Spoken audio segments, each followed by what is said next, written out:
DD किसान, बदलते भारत की शान।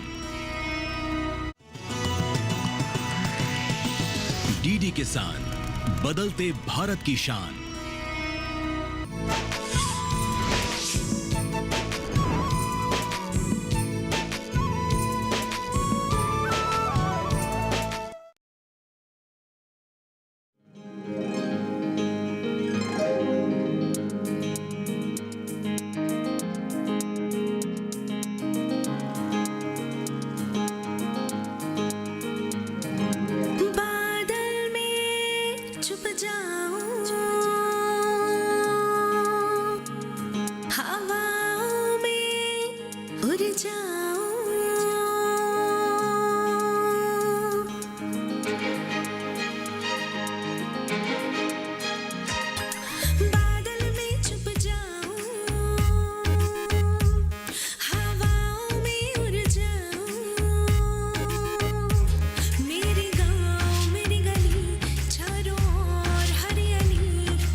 वो गया क्या?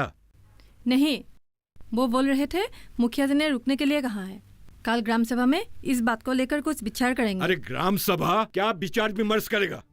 ये जमीन मेरा है, मेरा पिताजी का है, और मैं किसी भी हाल में इस जमीन को किसी को बेचने नहीं दूंगा। अरे धीरे बोलिए ना, सुन लेगा वो। अरे सुने तो सुने, मैं किसी से डरने वाला नहीं हूँ। ये घर मेरा है। अब शांत हो जाइए ना।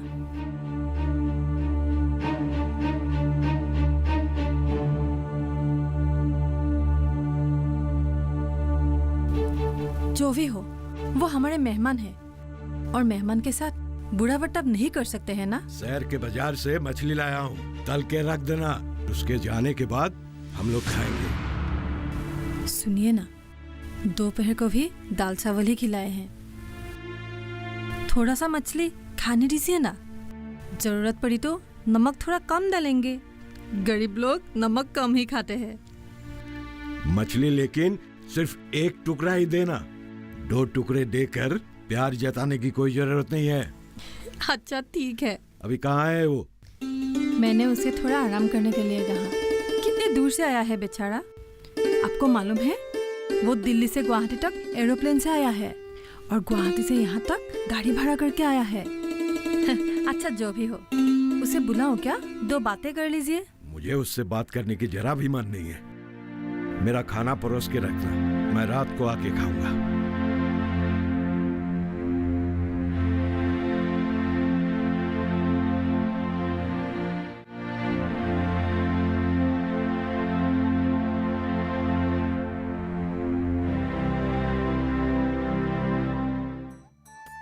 वैसे भी मुझे पंखा चलाना बिल्कुल भी अच्छा नहीं लगता है। तुम हो ना, इसलिए चला रही हूँ। अभी अभी आए हो, पता नहीं फिर कब आओगे। पंखा चलाना बंद करो, रख दो, नहीं चाहिए। झूठ बोल के क्या फायदा? वैसे भी तुम्हें देखकर ही पता चलता है कि तुम्हें कितनी गर्मी लग रही है। और एक बात पता है, ये बहन भी बहुत डेंजर चीज है। बिना स्वेट कोई काम ही नहीं करती। पर भैया, मुझे तुमसे कुछ भी नहीं चाहिए, मैं तो सिर्फ मजाक कर रही थी।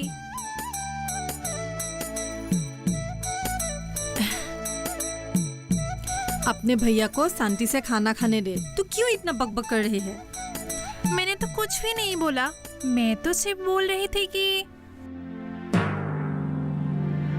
खाना कैसा बना है बेटा? खा पा रहे हो ना?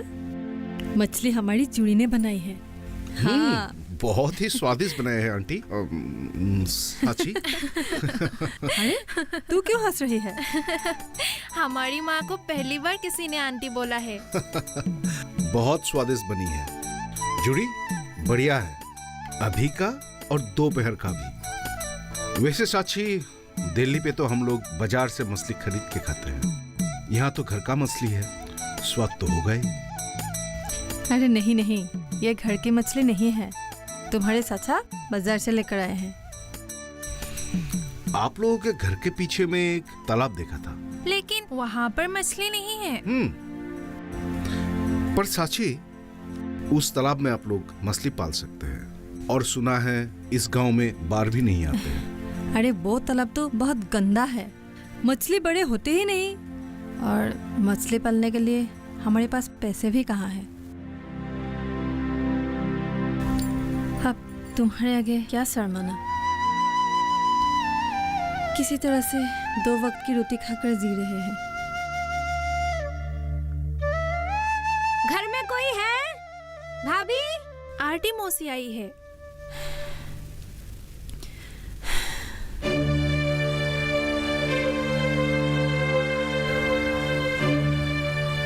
आरती? ये आरती कौन है? जूरी और साची इतने घबरा क्यों रहे हैं? आरती, आओ आओ आओ, बैठो। क्या बात हो सकता है? अच्छा, पैसा उधार लिए थे, इसलिए इतने बातें सुना रहे हैं। सच सच, यहाँ तो हालात बहुत ही खराब है।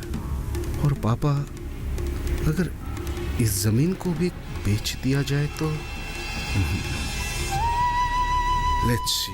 मैं आपको विनती करती हूँ, घर में मेहमान हैं, आप जरा धीरे बोलिए।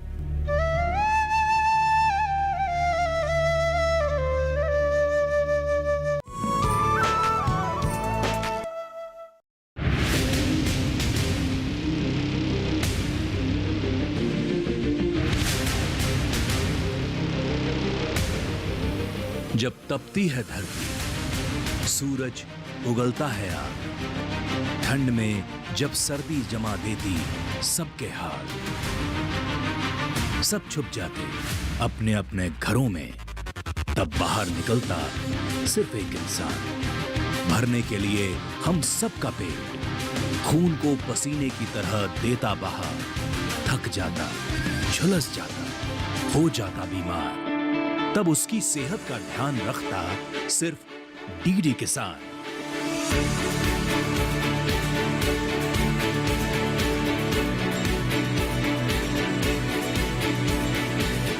देखिए स्वस्थ किसान, शनिवार शाम 6 बजे लाइव, सिर्फ दूरदर्शन किसान चैनल पर।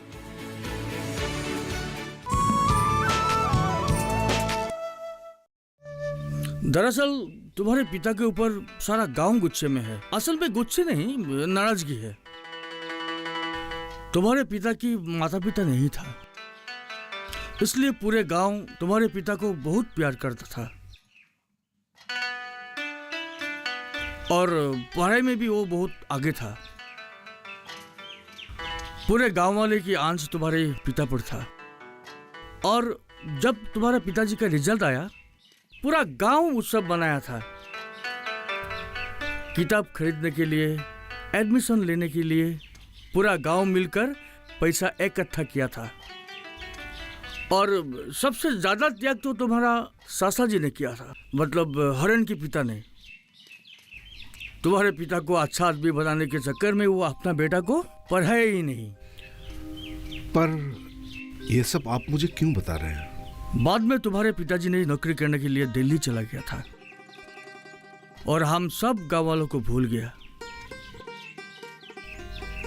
ये जो गांव वाले हैं ना, ये गांव वाले बिल्कुल स्वार्थी नहीं है, बस थोड़ा अभिमान ज्यादा है। रुपया पैसा कुछ नहीं चाहिए। अगर तुम्हारे पिता ने कभी कभार आकर सबकी हालचाल पूछ लेते, बस वही काफी है। बेटा, तुम मुझे गलत मत समझना, मुझे इसीलिए ये सब कहना पड़ रहा है कि तुम हरण के ऊपर थोड़ा दया करो। अभी जमीन के मालिक तुम हो। अगर तुम्हें जमीन नहीं भी बेचे तो तुम्हारा जिंदगी में कुछ फर्क नहीं आएगा।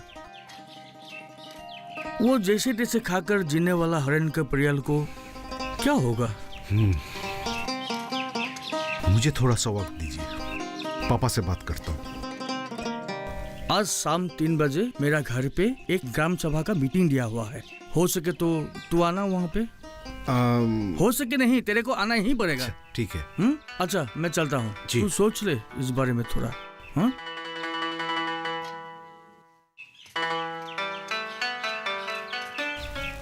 गांव के मुखिया होने के नाते मैंने हमेशा सच्चाई के साथ दिया है। कभी अपना अनुभव को इसमें नहीं आने दिया। कानून यही कहता है। हाँ, जमीन जिसके नाम पर है वही मालिक है, और बेचने का हक भी उन्हीं का है। अभी मैं चलता हूँ।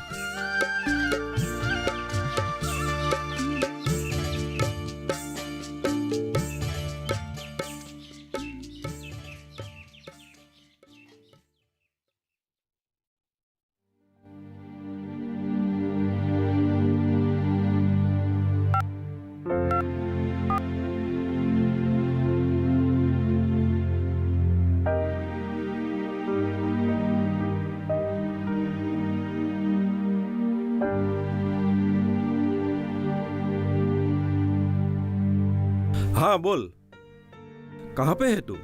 गांव में ही है क्या? अभी तक घर क्यों नहीं आया? माँ बहुत चिंता कर रही है। ओके,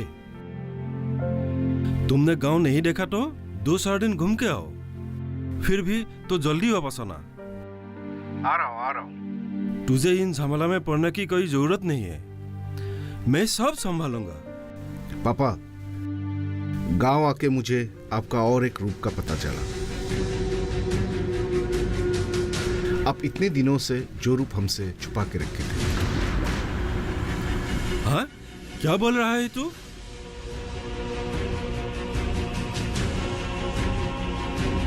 जिस गांव वालों ने आपको इतना सारा प्यार दिया, पढ़ाया लिखाया, और आप उनको ही भूल गए। दादा दादी गुजर जाने के बाद जिन लोगों ने आपको बड़ा किया, प्यार दिया, उन लोगों को भूल गए आप। रॉन, क्या हो गया है तुझे? पापा, इतने दिनों से तो आप मेरे लिए हीरो थे, लेकिन अब मुझे समझ में आ गया है, अब हीरो नहीं, एक बिग जीरो है। पापा, आपकी गलतियों को भी मैं सुधारूंगा। गांव वालों ने आपके ऊपर जो उपकार किया था, उसका प्रतिदान मैं दूंगा। तू क्या करना चाहता है? पापा, ये सब आप नहीं समझेंगे। जिन लोगों ने आपको आश्रय दिया, वो परिवार अब किस परिस्थिति में है आप जानते हो। लेकिन आपको क्या, आपको तो सिर्फ जमीन ही याद है, वो परिवार नहीं। उस जमीन के साथ साथ उस परिवार के ऊपर आपका कुछ फर्ज है। वो फर्ज है दादाजी के मौत के बाद उस घर की जिम्मेदारी उठाने का फर्ज। हरेन साचा की बड़े भाई होने का फर्ज। अब ये सब बात मैं आपको कैसे समझाऊं? समझाना तो आपको था। अभी यहाँ पे आके मुझे क्या कहूं, कैसे करूं, कुछ समझ में नहीं आ रहा मेरा।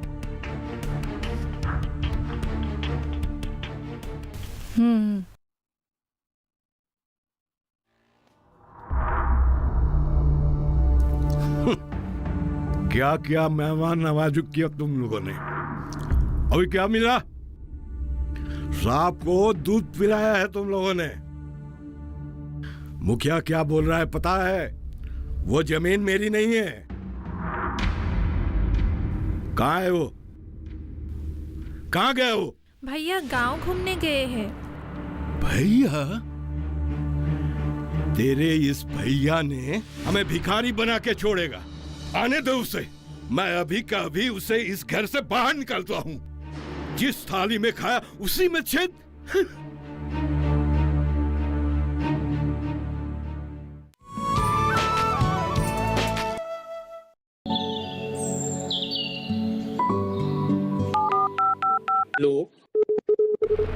कार्यक्रम के पहले कॉलर जुड़ गए होंगे। इस बीच हमारे पास कुछ ईमेल्स भी आए हैं। सवाल पूछिए अपना। कैडेट में जो मकान पैदा करेंगे इनमें कौन सी सावधानी बरतनी है? गर्म इलाकों के लिए आप HRM 99 इनसे आप कुछ फल ले सकते हैं। जैस्मीन के पेड़ पे जैस्मिन फल निहार। उसको पूरी खुली धूप चाहिए। फसल में कीट लगा हो या कोई बीमारी, पशुपालन में हो कोई दिक्कत या चाहिए कोई जानकारी, फोन उठाइए, नंबर मिलाइए और कहें हेलो किसान। सोमवार, बुधवार और शुक्रवार शाम 6 से 7 बजे सिर्फ डीडी किसान पर।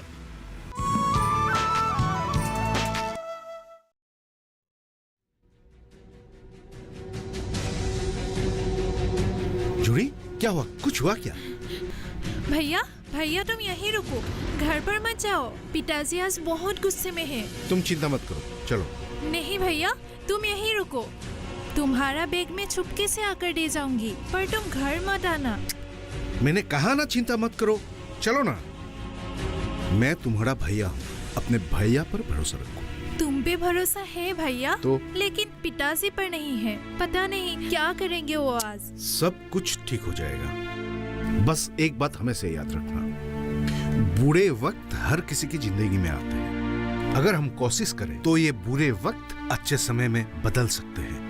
मैं आ गया हूं ना, अब हम सब मिलके कोशिश करेंगे। चल। कुछ भी हो, वो आपका भतीजा है। आप ऐसे उनको घर से बाहर नहीं निकाल सकते। और वैसे भी वो जमीन उन लोगों के है, वो लोग जैसा सहे कर सकते हैं। बाकी सब भगवान के ऊपर, उनके मर्जी के हिसाब से ही हमको चलना पड़ेगा। अरे तुम चुप रहो, मुझे समझाने की कोशिश बिल्कुल ही मत करना।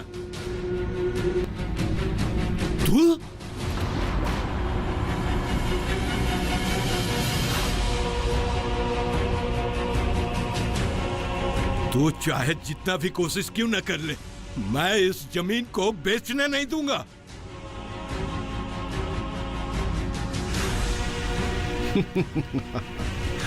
जमीन में जरूर बेचूंगा, तभी और इसी वक्त।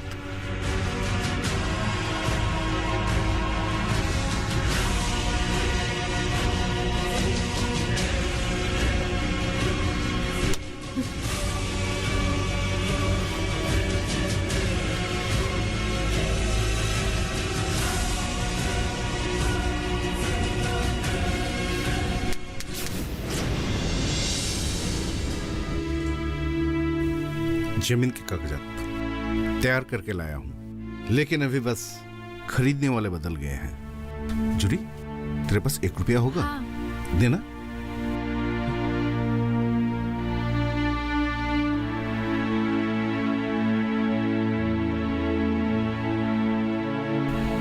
मेरे नाम पर जो जमीन था वो 1 रुपया लेकर साची जी को बेच दिया।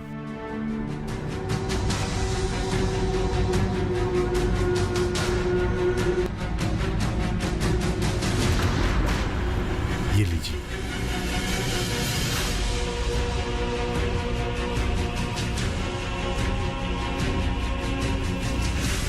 लीजिए ना।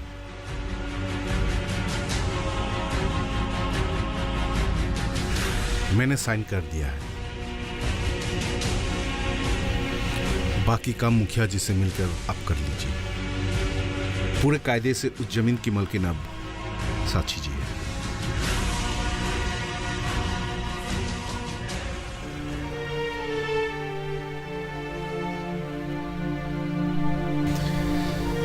दादाजी के साथ साथ पूरे गांव ने पापा के लिए बहुत कुछ किए हैं,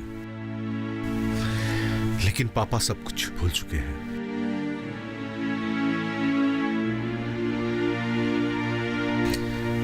पापा ने जो आप लोगों को दुख दिए हैं, उस सब के लिए मैं आप लोगों से हाथ जोड़कर माफी मांगता हूं।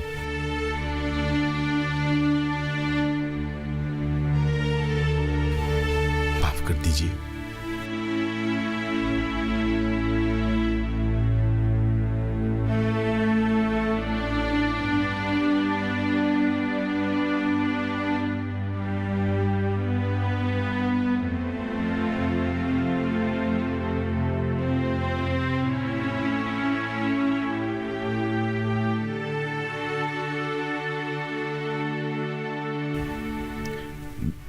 देखा, मैंने तुझे बोला था ना, सब कुछ ठीक कर दूंगा।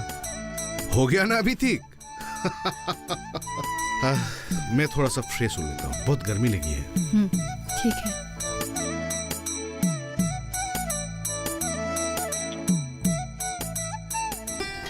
सुना है पिछले 2 सालों से आपकी खेती बर्बाद हो चुके हैं। पता है क्यों? क्योंकि आप लोग खेती करने के आधुनिक तरीकों से अनजान हो। मैंने इंटरनेट पे देखा है, आजकल सरकार इन सब के बारे में ट्रेनिंग भी देते हैं। सच, मेरे बातों में ही भरोसा करके जूरी ने सरकार द्वारा दिए गए तमाम योजनाओं का पूरा लाभ उठाया। गांव के लड़कियों को भी एक साथ ले ली। साची भी पीछे नहीं रही। अपनी फिसारी, साची की अपनी फिशरी, जूरी की नर्सरी की बदौलत आज एक सफल जिंदगी बिता रहे हैं।